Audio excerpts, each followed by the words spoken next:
Magandang umaga, magandang hapon at magandang gabi sa amandako ng mundo. Naroon kayo. Siyempre, magandang buhay na rin para sa ating lahat. Ngayon pong hapon ay may makakasama tayo. Oo, na isang abogado at doktor. Oo, ha? Mga kababayan, sa Doctor of Civil Law at seasoned practicing lawyer. Naku, grabe ito. At Gawad Manileño Awardee noong 2023. Opo. Natatanging Manileño sa larangan ng kasanayan sa batas. Kaya itong mga makukuha nating mga opinion dito, sigurado, hindi ho yung tulad ng mga tulad nila Empoy, ano? At syempre, nako, bukod doon, kilala rin bilang Pinoy Street Lawyer. Lawyang iba kung hindi si Attorney TJ Jimenez, katabi natin. Attorney, magandang hapon. Welcome po sa Bengador. Yes. Magandang hapon po sa inyo lahat. First time sa Bengador. Salamat. Thank you for having me. At syempre, nandito rin si Tol. Hapon, umaga at gabi.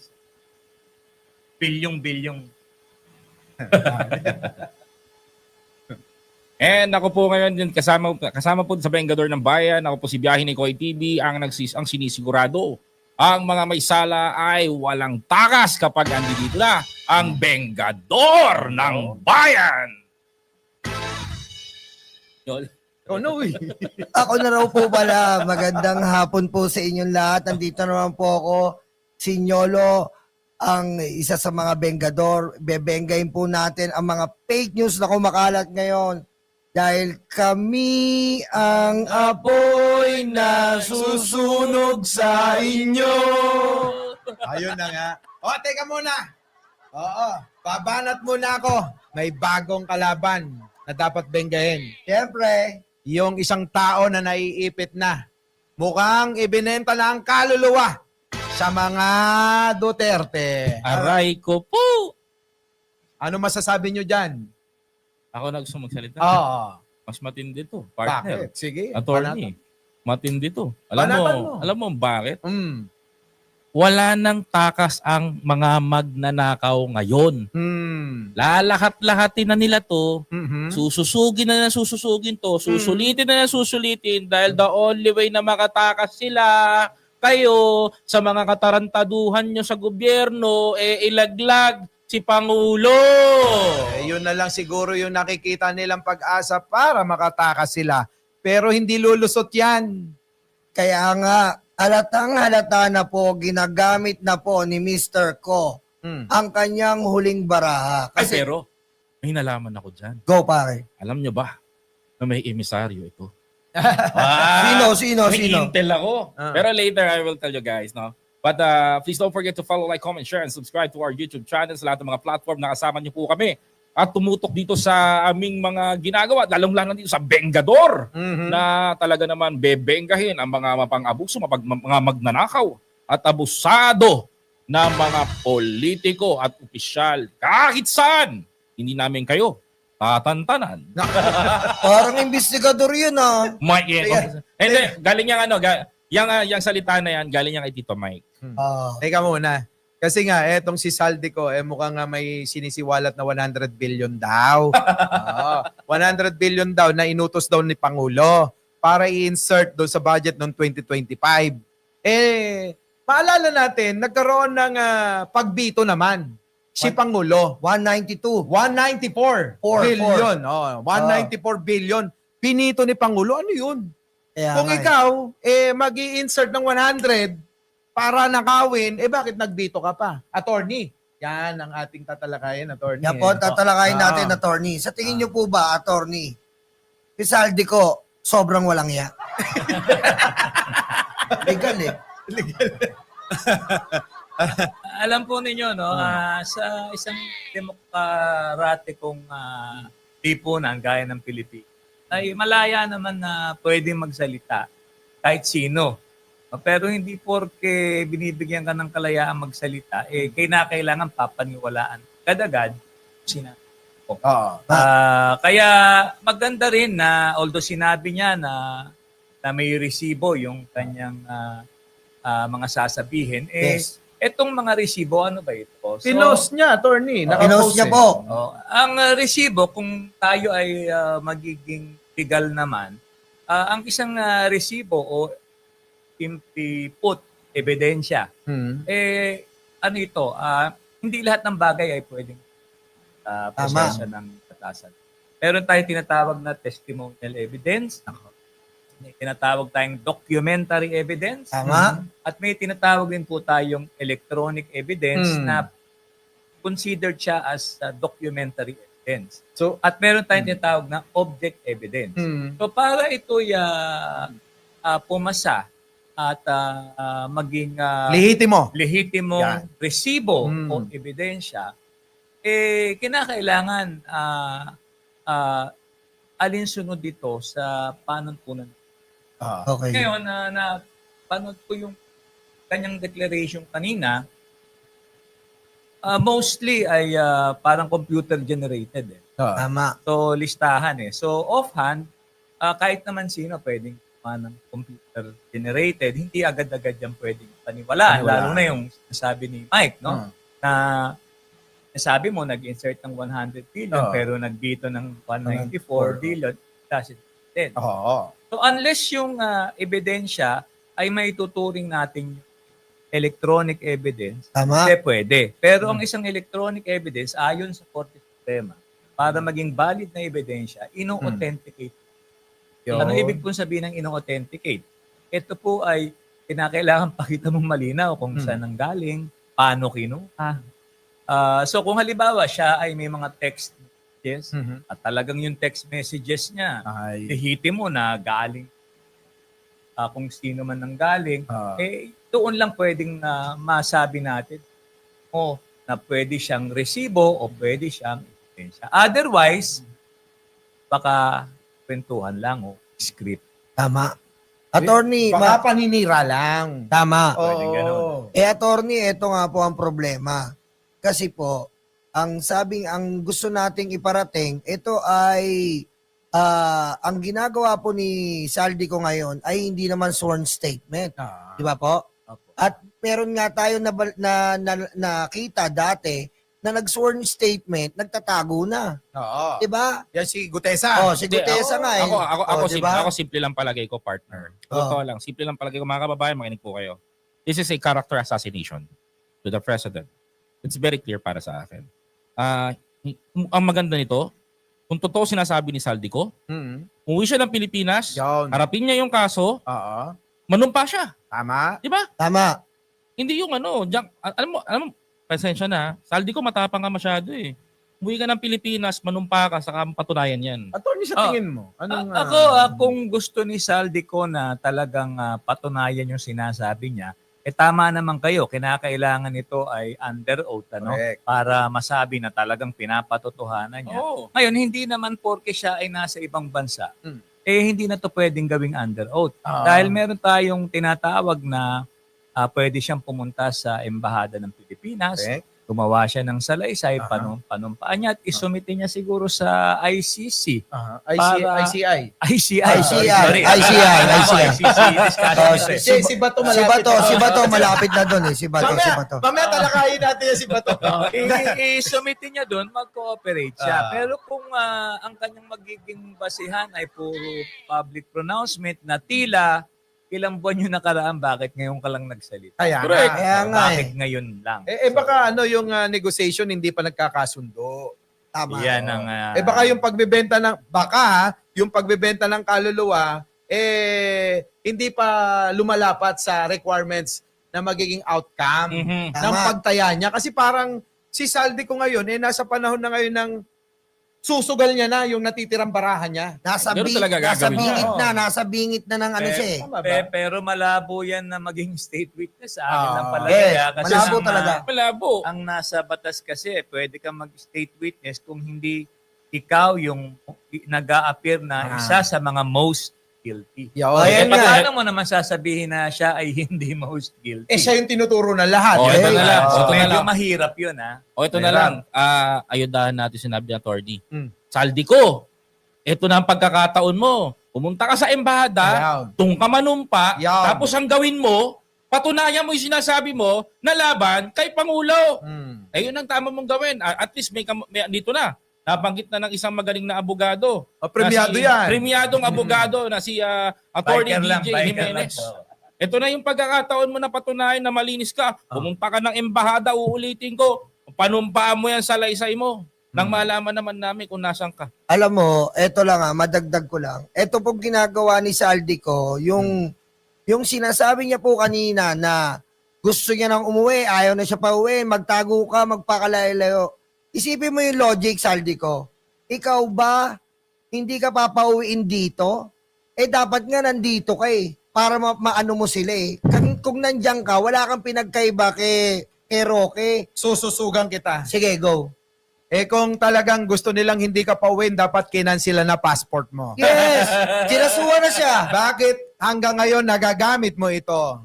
Ano sabi ng Pangulo nakaraan? Di ba? Bakit si Saldico wala? Oo. Due process. Due process. Kung pinag-iinita ka ng Pangulo, as katakot-takot na ng kaso, mayroong mga presidente, ganyang ginawa, tinambakan ng kaso para hindi talaga makagalaw. Pero Correct. ikaw, na malaya ka, Saldico.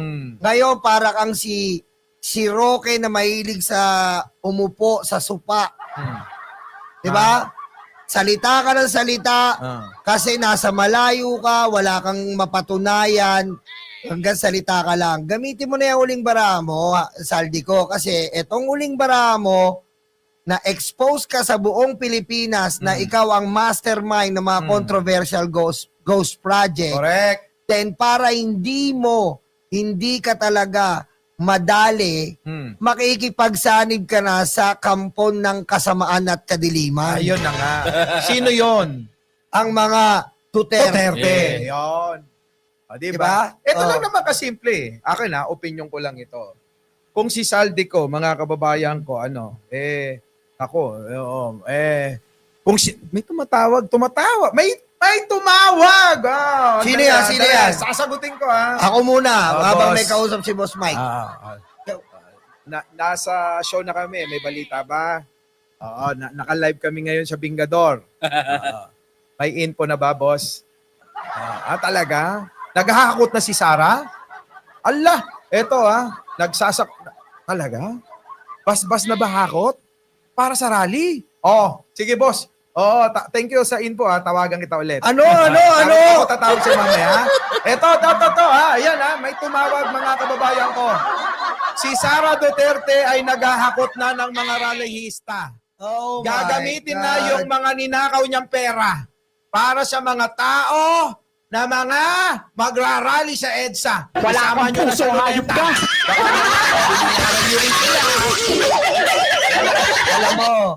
Alam mo, etong ginagawa ni Sara Duterte ay chinempo nyo naman yung script nyo. Ang pangit Ang pangit ng script na nangyayari ngayon. Halatang halata na. Noong una, September 21. Ano nangyari? Yung rally. Ah. Yung pulburong video, sona ng presidente. Ng presidente. Ngayon naman, nalalapit yung rally ng mga religious group at November 30. Sino-sino? Ang JIL, KOJC, Ah. INC, Ah. at mga demonyong Duterte. Teka muna. Ano ba kredibilidad ng KOJC? Kaya nga Ano ang kredibilidad ng GIL? Tama. Kung yung namumuno sa inyo ay naaakusahan ng samut-sari na mga katiwalian sa gobyerno. Correct. Yung INC. Baka naman nagagamit po kayo. Tama. 'Di ba? Huwag po kayong magpapagamit sa mga demonyo na mga nandyan sa paligid nyo. 5,000 daw kada isang tao ba? Grabe naman, saan nakinuha ang pera? Alam mo, partner, attorney, no? Kaya sila nagkakaganyan, nagkandara pa ngayon. Kasi inumpisahan ni President Marcos yung tinatawag natin na pagbabago na gusto niyang mangyari sa bansa natin. At isa na dito, yung sugpuin yung corruption sa bansa. Nakita ng presidente natin na kung di matatanggal ang corruption sa Pilipinas, walang mangyayari. Correct? Hindi natin matatapos to, maghihirap at maghihirap ang Pilipino. Nung inumpisahan ni Presidente nung SONA, binanatan niya tong mga lintik na ito, eto na. lumabas na yung totoong kulay Mm. ng mga nagtatago sa likuran na nakabarong. At Kaya- yung paglabas nila, partner, ito matindi. Nakabarong si attorney ngayon. Hindi. Barong na puti. Hindi itim, ha? Mga nakabarong na puti. Nakakala mo yung malaanghel ng boses sa Diba? Yung isa, sabi nga, diba? Mr. President. Ah. Diba? Yung isa naman, nagsasalita dun sa Kongreso. Pero ito na, partner. Nung binanatan ni Presidente Bongbong Marcos yan, naglabasan sila. Unti-unting lumutang ang baho nila. Nung umahon at umalingasaw ang mga baho nila sa mga flood control issues, ito ang pinakamatindi. Para maisalba ang kanilang mga sarili, Yes. kailangan mapababa si Pangulong Bongbong Marcos. Yan. Iupo si Sara Duterte para quits na daw lahat. So, ibig sabihin, may kasunduan na. Yan ang nakikita ng taong bayan ngayon. Tanungin natin si attorney dyan. Diba? Ano ba nakikita mo? attorney. Siguro, meron kasi tayong tinatawag na separation of church and state. Okay. So kung tutusin, hindi dapat talaga pinaghahalo ang Simbahan simbahan at at politika. ang politika. No? Ah. Kaya lang, ito naman, base lang sa mga pronouncements na nakikita ko, lalo na dun sa pronouncement ng INC, ito naman ay intended as a peace rally. Sabi. So yung mga Sabi. ganong bagay, hindi naman din natin pwedeng ipagbawal yan dahil Yes. sa ating saligang batas, meron tayong tinatawag na Bill of Rights. No? Yung Bill of Rights, ito yung mga karapatan ng bawat individual laban sa mga abuso ng gobyerno na ginagarantya. Kasama dito yung free speech at saka yung right to peaceably assembly against redress to call out yung mga redress against the government. Pero ito ay dapat peaceful. Oo. So hindi ang tingin ko dito as long as ito na may hindi nagagamit Oo. sa masamang Ayun nga, attorney. purpose o pangpolitika yan Okay lang ay kasama sa karapatan. Ayun Kahit nga po. maging simbahan ka man. Attorney, Okay. ang masama po nagagamit. Kanina lang po, ayon sa Inquirer, may namataan na po na ng mga nagtatanim ng mga pampasabog, Ayun ang nahuli yun ang po ng hindi na, ating mga kasundaluan. yun ang Ay hindi talagang naman nagagamit tama. talaga. Yun ang hindi Kaya tama. attorney, the last time na peace rally nitong isang malaking organization na to, itong INC, nagkaroon sila ng peace rally, tama, sa Luneta, and I think nahaluan ito ng isang propaganda ng isang politikong nanalong senador na ginamit yung pagkakataon na yun upang bumanat doon sa gobyerno. Pero alam mo, sa tingin ko, pagod na ang tao sa EDSA eh. So, kahit siguro ilang rally yung gawin, sa dulo, dapat ang ating taong bayan ay maintindihan na ang pagbagsak ng isang pamahalaan ay pagbagsak din ng taong bayan. Correct. Tama So, yan, ang attorney. tagumpay ng isang pamahalaan ay tagumpay rin ng taong bayan. Tama. So, dapat magnilay-nilay lamang. Mm. At tignan natin, lalo na kung ikay isang inosenteng individual, may nabalitaan kang ganitong pagtitipon, kailangan alam mo na hindi naman ikay gagamitin lang. Mm. Dahil, again, karapatan mo yung magreklamo, pero hindi dapat ito lalabag sa batas. Yun, Kaya nga. kaso nga, attorney, tulad ng nangyari noong nakaraan, na nagkaroon ng marahas na demonstrasyon, na uwi sa batuhan, paninira ng mga gamit sa kalsada, at paninira na rin ng mga establishmento at nagninegosyo. Kung mauulit-uli yung ganyang klase ng pamamaraan ng pagpoprotesta, kasi, attorney, kung pagdadasal lang, pwede naman tayo sabay-sabay magdasal sa kanilang mga bahay o sa ating mga kanya-kanyang mga simbahan. Pwede yon. Ngayon, dahil nga gusto nila ipakita yung medyo Extreme. na kanilang paniniwala at pagkadismaya sa gobyerno, kaya magtitipon-tipon sa isang lugar. Di po ba? Ngayon, kung yun ang pamamaraan nila, ako'y nagtataka bakit kailangan 3 araw pa. Kung pwede namang gawin sa isang araw ang pagdadasal. Baka nag-aayuno. Kasi sabi nga ng iba, wag daw paulit-ulit nagdadasal, baka makulitan. Hindi to pa rin yung pagdadasal. Yung hinihingi mo, yung dinadasal mo. Di ba? Ano yun? 3 araw na uulit-ulitin natin yung pagdarasal? May tanong ako, ano ba pinagdarasan nila? Kapayapaan o pagbaba ng Pangulo? Yun na nga yung adhikain. Wag na nating bulahin yung taong bayan. Ang nais talaga netong grupo na ito ay mapababa si Pangulo. Makikita naman natin sa mga post, sa social media ng mga makakaliwa na yan, makakaliwa sila, dito tayo sa kanan. Liwanagin ko lang. Hindi ko naman sinabing makakaliwa sila, yung kilala nyo yung ganon. Hindi naman lahat panig sa kanila yung ganon eh. Oh, tama. Di ba? So ngayon, yung mga makakaliwa na yan, ang ginagawa ay talagang manira na manira at lituhin ang taong bayan sa pamagitan ng mga mali-maling impormasyon na nilalabas nila sa kanilang mga platform at lumalabas sa bibig kapag sila'y nagpapaliwanag sa mga taong naniniwala sa kanila. Hindi kasi natin basta-basta mapaniwala yung mga taong nakatanim na eh. Yung kanilang paniniwala doon sa mga tao na tayo alam natin na talagang sila ginagamit at talagang minamanipula ang isipan at damdamin, nililito ang mga isip, ganon. Kaya Tingin mo. dito papasok yung edukasyon. Yan. At dito papasok yung paglaban sa fake. Mm. So, At kasi papasok pagka- yung bengador. Ayan. Tama naman Siyempre. na penggahin niyo yung mga hindi naman dapat. Kailangan lang talaga magnilay-nilay ang ating... Tsaka, attorney, tama yung sinabi mo ha. Pagbagsak ng gobyernong to, ang mahirap, babagsak tayo, putik kay Sara Duterte, nga. Pero alam mo, majority naman sa mga Pilipino nakikita ko Oh, na natuto na sa mga nakaraang mga pangyayari na tulad ng binabalak ng mga to. oh.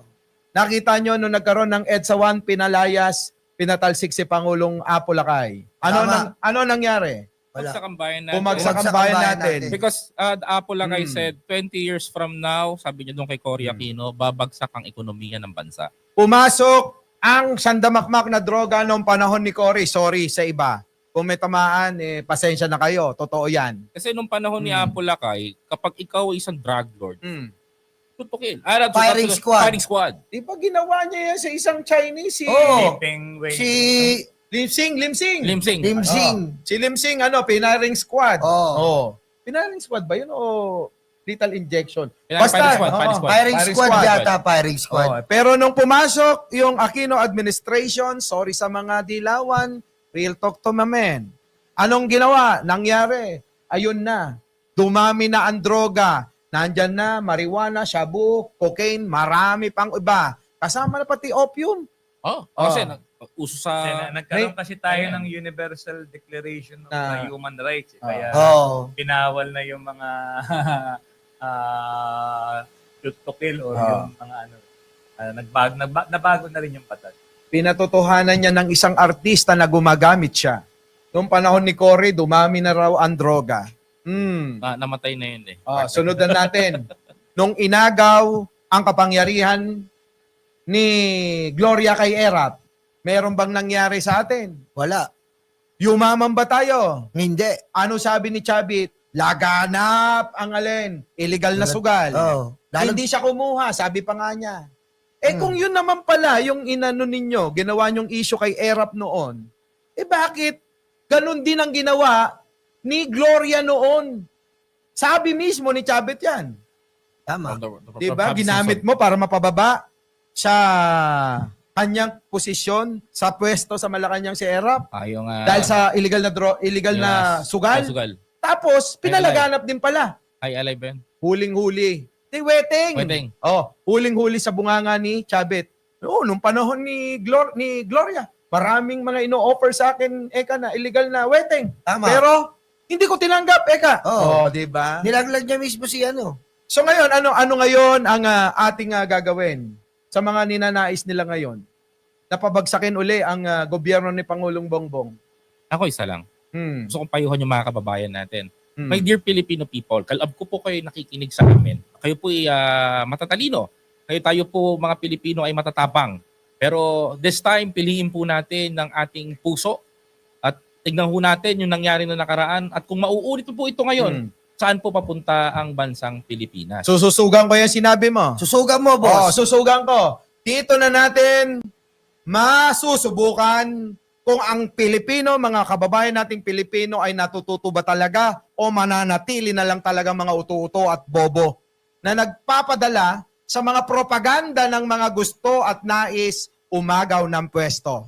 Halatang halata po kasi sa panahon na to, na kaya po nila gustong pababain ang ating mahal na Pangulong Bongbong Marcos dahil gusto ho nilang maabsuelto sa lahat ng pagnanakaw na kanilang ginawa sa pondo at pera ng taong bayan. Ano ho ay magising na, matauhan na, dapat na po tayong manindigan na ang administrasyon pong ito ay papunta po sa tama at sa maayos na daanan. Eto na naman, papasok na naman ang mga nagbabayad sa inyo. At dadami ng dadami. Babayaran kayo hanggang 5,000. Sasama kayo sa rally. Pagkatapos ng rally, magtagumpay at hindi, magsisisi kayo. Sisisihin nyo na naman ng gobyerno. Minsan, mga kababayan ko, sisihin din natin yung sarili natin. Sa pagpayag natin, sa mga ginagawa sa atin o mga pagsusuhol. Tulad yan, kapag may eleksyon, binoboto nyo pa rin. Tama. Tapos mananawagan kayo, magbitiw. Diba? So mga kababayan, matuto na tayo. Ito lang sasabihin ko at sisiguraduhin ko. Nagkaroon na tayo ng isang matinong pangulo mula nung nawala si Apo Lakay. Hahayaan pa ba natin na mawala ito? Tama. Nakikita nyo naman, ikukumpara ko uli. Si Sara Duterte at si Pangulo. Si Pangulo tumutulong sa nabaha na lindol. Si Sara Duterte Nagsiswimming. Nagsiswimming. Nagpa-party. Party. Party. Si Pangulong Bongbong, ayun, pumunta sa Korea, nag-uwi ng sandamakmak na bilyon. Investment. Si Sara umalis ng bansa Nagchismis. at naghakot ng pera natin para gastusin doon. Tama. Nagkakakot siya ng dinadahilan pa ang OFW na nalulungkot daw ang OFW kaya siya nagpupunta bilang papasahin niya daw bilang binibigyan ng pag-asa. Yung pala, hinahanapan niya lang ng bansa ang tatay niya na nakukulong ang itlog na korduroy sa ICC. Paano mo naman masasabi na pinapasaya mo kung sarili mong bansa, sinisiraan mo? Tama. Pati yung tulay na walang kamalay-malay, dinamay mo. Tama. Kasi gustong-gusto ho nila mga kababayan na kapag nakakapanira ho ang vice-presidente ng bansang itong Pilipinas na si Sara Duterte ay tila ho ba pinapalakpakan pa ho ng mga kapwa natin OFW. My dear overseas Filipino worker, kayo po ang bayani ng ating bayan. Kayo po ang isa sa mga nakakatulong sa ekonomiya natin. At aminadong-aminado po tayo doon. Saludo po kami sa inyo. Ngunit, gusto ko pong sabihin sa inyo na maging timbangin nyo ho ang lahat ng sinasabi. Huwag po tayong tumingin dahil sikat ito, vice-presidente ito. Tignan ho natin kung anong plataforma at nagawa niya sa bansang Pilipinas na nakinabang po kayo. Tama. Tsaka nga pala, gusto ko lang idagdag, sususugan ko rin si Boss Mike at si Biyahe ni Koy. Ang pagpapalit po ng gobyerno, hindi po yan parang t-shirt na inubad mo, tapos diretso lakad ka na. Hindi po ganon. Kapag nagpalit ka ng t-shirt, lakad na naman kahit saan gusto mo. Hindi po ganon. Kailangan muna maligo. Maligo ka muna. Maghilod. Maghilod ka muna. Alisin mo yung mga dumi. Pero yung papalit sa'yo, sila ang dumi. Paano naman po tayo yan ahon? Kitang-kita nyo naman po, na-experience na natin ang pamilya Duterte. Ano bang nangyari? Anong pagmamalaki? EJK? Pogo? Dolomite? Anong pagmamalaki Na natin? puro naging problema. Problema at bangungot hanggang up till now, we are still having this problem. Correct. Attorney. Attorney, what's the legal matter about that? Ako, sasabihin ko lang simple. No? Ang ating saligang batas ay malinaw. Sinasabi rito, we are a government of laws, not of men. Oh. So, kinakailangan po natin sundin ang proseso ng batas. Hopefully, makasuhan ng dapat makasuhan at sana naman hindi lamang yung maliliit na tao. Dahil I think yun ang kaya nang gigigil ang taong bayan kasi sa ngayon wala pang nakakasuhan. Pero sinabi naman ng Pangulo at ng ICC na bago mag-Desyembre ay may resulta na. Sa tingin ko talagang kailangan pong masampulan. Maliit at lalo na yung malalaki. Attorney, may tanong po ako sa inyo. Sangayon po ba kayo? Kasi po para po sa akin, tama rin yung sinabi ng Pangulo na baybayin maigi para hindi tayo mag-fail sa pagkakaso. Kasi po, gaya po ng mga nakaraan, ang dami pong kinasuhan. At kita niyo naman po, nandyan pa, naging senador pa yung iba. Sa tingin niyo po ba, Attorney, Tama po ba yung sinabi ng Pangulo na baybayin natin maigi ang pagkakaso bago tayo... sige po. Oo, madaling magkaso kasi. Kahit Yes. sino pwede nating kasuhan. Pero since we talk of a criminal case, sa mata ng batas, ang level ng evidence na kailangan para maging successful ang isang prosecution ay yung tinatawag nating proof beyond reasonable doubt. Ibig Yes. sabihin, walang kaduda-dudang guilty, walang kaduda-dudang may kasalanan. Tama. At para ma-achieve mo yung ganitong level, hindi pwedeng mabilisan. Tama. So, tama yung kinakailangan na susugin mabuti at kaya nga ang ating law enforcement ay kailangan na ang ating investigation kinakailangan malinaw. Kaya nga, hopefully si Ombudsman Remulla na nagpa-practice din before ay talagang matutukan niya ito. Ako may mga cases akong nahawakan sa Sandigan Bayan. Ang isa sa nakikita kong problema doon ay iba ang nag-iimbestiga, iba ang nagpo-prosecute.